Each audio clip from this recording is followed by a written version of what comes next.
Jæja, komið sæl. Ég ætla að sýna ykkur áhrif hérna á svona segla.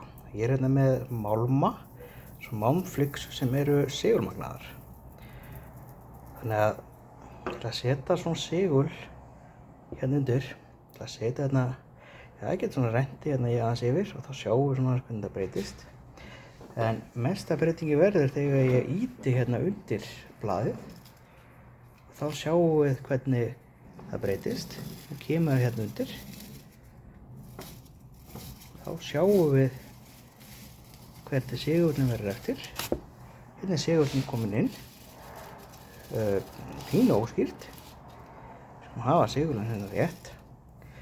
Og nú er þetta allt í belg og byggð, en ef ég dreifi svo aðeins meira, þá förum við að sjá ákveðið svona munstur. Þetta er segulsviðið sem við erum að nota.